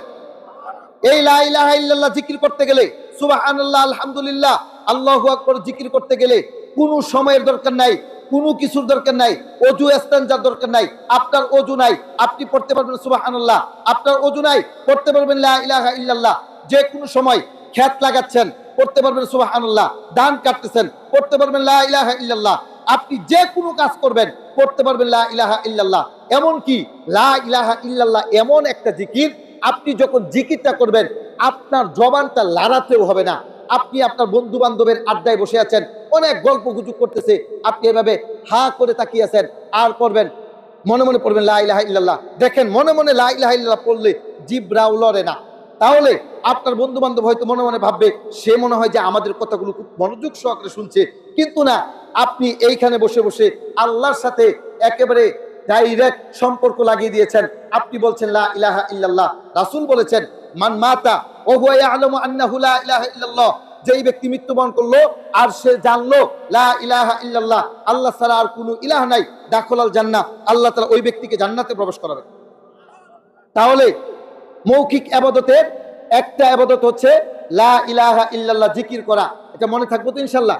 আরো কিছু জিকির আছে, সহিহ বুখারী একেবারে শেষ হাদিস, যে হাদিস পড়ে আমাদেরকে পাগড়ি দেওয়া হয়, খুবই গুরুত্বপূর্ণ একটা হাদিস। রাসূল সাল্লাল্লাহু আলাইহি ওয়াসাল্লাম বলেছেন, আমি কি তোমাদেরকে বলবো জবানে পাতলা কিন্তু নেকির দিক থেকে ভারী, আল্লাহর কাছে প্রিয় এমন একটা জিকিরের কথা কি আমি তোমাদেরকে বলবো? বলেন তো দেখি, জবানে পাতলা কিন্তু নেকির পাল্লায় যখন ওজন করা হবে ওজনটা খুব ভারী হবে, আল্লাহও পছন্দ করেন এমন একটা জিকির আমি কি তোমাদেরকে বলে দিব, আপনাদেরকে এটা বলবো? তাহলে সেটা কি? রাসূল সাল্লাল্লাহু আলাইহি ওয়াসাল্লাম বলেছেন সুবহানাল্লাহি ওয়া বিহামদিহি সুবহানাল্লাহিল আযীম। পড়েন সুবহানাল্লাহি ওয়া বিহামদিহি সুবহানাল্লাহিল আযীম, পড়েন না কেন? সুবহানাল্লাহ। এই যে কথাটা বলেছেন জবানে পাতলা আল্লাহর কাছে প্রিয়, নেকির দিক থেকে আল্লাহর কাছে অনেক ভারী। যখন কিয়ামতের ময়দানে আপনার নেকি ওজন করা হবে তখন আপনি দেখতে পারবেন এই যে সুবহানাল্লাহি ওয়া বিহামদিহি সুবহানাল্লাহিল আযীম যে পড়েছেন এটার ওজন এত ভারী হবে, অন্য কোনো আমলের নেকি এত ভারী হবে না। সুবহানাল্লাহ বলেন। এজন্য সুযোগ তাহলে পড়বেন সুবহানাল্লাহি ওয়া বিহামদিহি সুবহানাল্লাহিল আযীম। মৌখিক ইবাদতের জিকিরের মধ্যে আরেকটা জিকির সকাল এবং সন্ধ্যায় পড়বেন। বলে যায় আপনাদেরকে, এখানে যারা আছেন আপনারা কি জাহান্নামের আগুন থেকে বাঁচতে চান? সকলেই চান? কারা কারা চান হাত তুলেন তো দেখি। আল্লাহ কবুল করুন, সকলে বলেন আমিন। লিল্লাহি তাকবীর। আরো জোরে বলেন আল্লাহু আকবার। আল্লাহ এই মাহফিলকে কবুল করে নাও, সকলে বলেন আমিন। মৌখিক ইবাদতের আরেকটা ইবাদত হচ্ছে সকাল সন্ধ্যার একটা জিকির, খুবই সংক্ষিপ্ত একটা জিকির আপনাদেরকে বলে যাই, হয়তো আপনারা অনেকেই জানেন। এই যে মাগরিবের নামাজ আপনারা পড়েছেন, রাসূল বলেছেন যদি কোনো ব্যক্তি মাগরিবের নামাজের পরে পড়তে পারে আল্লাহুম্মা আজিরনি মিনান নার, আমার সাথে পড়েন আল্লাহুম্মা আজিরনি মিনান নার, 7 বার পড়বেন। কয়বার পড়বেন? কোন নামাজের পরে? মাগরিবের নামাজের পরে। মাশাআল্লাহ, মাগরিবের নামাজের পরে কোনো ব্যক্তি যদি পড়তে পারে আল্লাহুম্মা আজিরনি মিনান নার 7 বার, যদি ফজর হওয়ার আগে ওই ব্যক্তি মৃত্যুবরণ করে আল্লাহ তাআলা ওই ব্যক্তিকে জাহান্নাম থেকে বাঁচিয়ে জান্নাতে প্রবেশ করাবেন। রাসূল বলেছেন কোনো ব্যক্তি যদি ফজরের পরে পড়তে পারে আল্লাহুম্মা আজিরনি মিনান নার, তাহলে রাসূল বলেছেন সন্ধ্যা হওয়ার আগে, মাগরিব হওয়ার আগে যদি তোমার মরণ চলে আসে তাহলে ওই ব্যক্তিকেও আল্লাহ তাআলা জাহান্নাম থেকে মুক্তি দিয়ে জান্নাতে প্রবেশ করাবেন। তাহলে এই জিকিরটা করবেন তো ইনশাআল্লাহ? সকলে করবেন তো ইনশাআল্লাহ? আল্লাহ তাআলা তৌফিক দান করুন, সকলে বলেন আমিন। মৌখিক ইবাদতের আরেকটা গুরুত্বপূর্ণ বিষয় হচ্ছে সৎ কাজের আদেশ করা, অসৎ কাজে নিষেধ করা। মৌখিক ইবাদতের আরেকটা গুরুত্বপূর্ণ বিষয় হচ্ছে সৎ কাজে আদেশ করা, অসৎ কাজে নিষেধ করা। মনে রাখবেন সৎ কাজের আদেশ এবং অসৎ কাজের নিষেধের মধ্যে আল্লাহর নবী ঈমানের থার্মোমিটার দিয়েছেন, ঈমান মাপার যন্ত্র। আপনার ঈমান কোন লেভেলে আছে এই হাদিস থেকে আপনি জানতে পারবেন। ক্বালা রাসূলুল্লাহ সাল্লাল্লাহু আলাইহি ওয়াসাল্লাম মান রাআ মিনকুম মুনকারান ফালইউগাইয়িরহু বিয়াদি, তোমাদের মধ্য থেকে যারা কোনো মুনকার কাজ, খারাপ কাজ দেখবে ফালইউগাইয়িরহু বিয়াদি, সে যেন এই খারাপ কাজটা হাত দ্বারা পরিবর্তন করে দেয়। কোনো ব্যক্তি যদি দেখে যে তার বাড়ির পাশে গান বাজাচ্ছে, তার যদি ক্ষমতা থাকে এই গানটাকে সে বন্ধ করবে কি দ্বারা? আরো জোরে বলে কি দ্বারা? হাত দ্বারা। আপনার মেয়ের বিবাহ, আপনার পাশের বাড়ি বাতিজা এসে বক্স বাজাচ্ছে, আপনার উচিত হচ্ছে এখানে বক্স বাজাতে পারবা না, এটা নিষিদ্ধ কাজ। বিয়ে একটা ইবাদত, এই বিয়ের মধ্যে তুমি বক্স কেন বাজাইবা, গান কেন বাজাইবা? বিয়ে তো ইবাদত, আরে নামাজও তো একটা ইবাদত। কোনো ব্যক্তি যদি নামাজে গিয়ে গান বাজায় এটাকে আপনারা মানবেন? নামাজ যেরকম স্বতন্ত্র একটা ইবাদত, বিয়েও একটা স্বতন্ত্র ইবাদত। আপনি মুসলমান, আপনার বাড়িতে গান কেন বাজবে? আপনার উচিত হচ্ছে যখনই কোনো খারাপ কাজ দেখবেন ওই খারাপ কাজটা বন্ধ করে দিবেন। রাসূল বলছেন মান রাআ মিনকুম মুনকারান ফালইউগাইয়িরহু বিয়াদি, যেই ব্যক্তি কোনো খারাপ কাজ দেখলো, দেখার পরে হাত দ্বারা পরিবর্তন করে দিবে, এটা তার ঈমানের পাওয়ার। ফাইলাম ইস্তাতি, সক্ষমতা নাই, হাত দ্বারা বন্ধ করতে পারলো না। এলাকায় নাটক হচ্ছে, আপনি বন্ধ করতে পারতেছেন না, যদি বন্ধ করতে যান হাত দ্বারা মারামারি লাগবে, আপনাকে পিটিয়ে এখানে মেরে ফেলবে, অথবা চেয়ারম্যানের পুলাই নাটকটা করতেছে, অথবা পুলিশ প্রশাসন এখানে পাহারা দিচ্ছে, বন্ধ করা সম্ভব না। তাহলে আপনি কি করবেন? ফাবি লিসানিহি, জবান দ্বারা এটাকে বন্ধ করার চেষ্টা ফিকির করবেন। জবান দ্বারা বলবেন এটা হারাম, বিয়ের মধ্যে গান বাজানো হারাম, আপনি বলবেন নাটক সিনেমা বাজিয়ে ব্যবসা করা হারাম, আপনি বলবেন যে এই কাজ করা যাবে না, এটা নিষিদ্ধ, এটা জবানের মাধ্যমে বলবেন। ফাইলাম ইস্তাতিয়া, ক্ষমতা নাই। জবানের মাধ্যমে যদি বলেন চেয়ারম্যানের পুলা, মেম্বারের পুলা, প্রশাসন এখানে আছে, আমি কালারিং হয়ে যেতে পারি, রাসূল বলেছেন ফাইলাম ইস্তাতিয়া, ক্ষমতা নাই, তাহলে কি করবা? ফাবি অলবিহি, অন্তর দ্বারা এটাকে পরিবর্তন করার চেষ্টা ফিকির করবা। কিভাবে অন্তর দ্বারা পরিবর্তন করবেন? আপনি একা সক্ষম না, আপনার এলাকার 10 জন যুবকের সাথে পরামর্শ করবেন, পরামর্শ করে বলবেন যে আমি তো এই গানটা বন্ধ করতে পারতেছি না। আরে গান যেখানে বাজে সেখানে আল্লাহর গজব বাজে, আরে যেখানে নাটক সিনেমা বাজে সেখানে আল্লাহর গজব আসে, সুতরাং আমি তো বন্ধ করতে পারতেছি না, তুমি যদি আমার সাথে থাকো, চলো আমি দক্ষিণ পাড়ার ওই যে আরেকজন ভাইয়ের কাছে যাই, এইভাবে দক্ষিণ পাড়া একজনের কাছে যাবেন, পূর্ব পাড়ার আরেকজনের কাছে যাবেন, এইভাবে তাবলিগ করবেন। তাবলিগ করে 10 জন যুবক একত্রিত হয়ে যদি কোনো একটা অকারেন্স বন্ধ করার জন্য আওয়াজ তুলে, কোনো মায়ের বেটার ক্ষমতা নাই এলাকার মধ্যে কোনো অকারেন্স করা, ঠিক কিনা বলেন? যুবকরা যদি দাঁড়িয়ে যায় সমাজের মধ্যে গান বন্ধ করা সম্ভব। যুবক যদি দাঁড়িয়ে যায় সমাজের মধ্যে যত অনৈতিকতা আছে সমস্ত অনৈতিকতা বন্ধ করা সম্ভব, ঠিক কিনা বলেন? এই জন্য রাসূল সাল্লাল্লাহু আলাইহি ওয়াসাল্লাম বলেছেন তোমার যদি সক্ষমতা থাকে তাহলে তুমি এটা হাত দ্বারা পরিবর্তন করবা, এটা ঈমানের প্রধান লেভেল। যদি সক্ষমতা না থাকে তুমি তোমার জবান দ্বারা পরিবর্তন করবা, এটা ঈমানের দ্বিতীয় লেভেল। যদি তোমার এই সক্ষমতাও না থাকে তাহলে তুমি তোমার অন্তর দ্বারা এটাকে পরিবর্তন করবা, এটা ঈমানের তৃতীয় লেভেল। রাসূল বলেছেন ওয়াযালিকা আযআফুল ঈমান, এরপরে আর ঈমানের কোনো স্তর নাই, এটা ঈমানের সর্বনিম্ন স্তর। কিন্তু দেখবেন আপনার আমার সমাজের মধ্যে এক শ্রেণীর মানুষ আছে নিজেরা গান বাজায় না ঠিক, কিন্তু আরেকজন বাজায়, তারা এটাকে সহ্য করে। আছে না নাই? আরো জোরে বলেন, আছে না নাই? সম্মানিত উপস্থিতি, না এমনটা করা যাবে না। তা মৌখিক ইবাদতের মধ্যে একটা আপনাদেরকে দেখাইলাম যেটা জবানের মাধ্যমে করা হয়, সেটা হচ্ছে সৎ কাজে আদেশ করা, অসৎ কাজে নিষেধ করা। এই ছিল আল ইবাদাতু বিল লিসানি। এইবার আল ইবাদাতু বিল জাসাদি, যেটা শারীরিক ইবাদত। এই শারীরিক ইবাদতটা খুবই গুরুত্বপূর্ণ। আমার অনেক কিছু বলার ছিল, যেহেতু হযরত চলে এসেছেন, আমি সভাপতি, আমি যদি বেশি আলোচনা করি তাহলে তো হবে না, উনি আলোচনা করবেন। তবে এটা বলে আমি আমার আলোচনা শেষ করে দেব। শারীরিক ইবাদতের মধ্যে সর্বোত্তম ইবাদত হচ্ছে নামাজ পড়া। আওয়াজ করবেন, কি করা? সকলে বলেন, কি করা? নামাজ পড়া।